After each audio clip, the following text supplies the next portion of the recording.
আমাদের যেভাবে পারফরমেন্স যা করি আমাদের গণমাধ্যমে তো আমাদেরকে তুলে ধরে।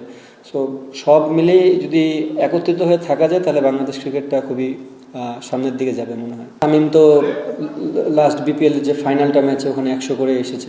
অনেকদিন ধরে আমরা জানতেছি অ্যাজ এ প্লেয়ার হিসেবে যে আমরা ওয়ার্ল্ড কাপে যাব না।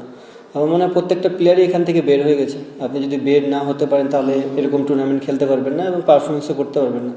তামিম তো লাস্ট বিপিএল যে ফাইনালটা ম্যাচে ওখানে 100 করে এসেছে। সো ওর ওই কনফিডেন্সটা ছিল।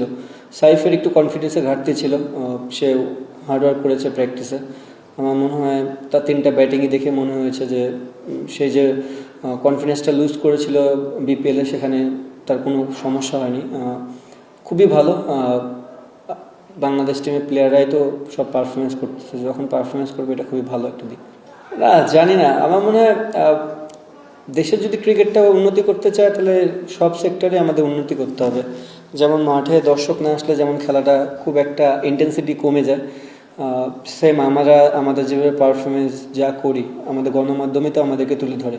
সো সব মিলেই যদি একত্রিত হয়ে থাকা যায় তাহলে বাংলাদেশ ক্রিকেটটা খুবই সামনের দিকে যাবে মনে হয়। খুব একটা বেশি সময় ছিল না, প্লেয়ারদের হাতেও সময় ছিল না, কারণ আমরা বিপিএল খেলার পরে খুব একটা সময় পাইনি।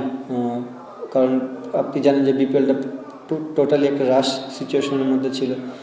ওখান থেকে প্লেয়াররা কামব্যাক করে নিজের বডিকে অ্যাডজাস্টমেন্ট করে ব্যাক টু ব্যাক গেম খেলে। আমরা অবভিয়াসলি ক্রেডিট প্লেয়ারদেরও দিতে হয়, কারণ প্লেয়াররা অনেক টায়ার্ড ছিল, সেখান থেকে তাদেরকে ফিট রেখেছে। অবভিয়াসলি বিসিবি অনেক বড় একটা রোল প্লে করেছে যে আমাদেরকে অপরচুনিটি করে দিয়েছে খেলার জন্য।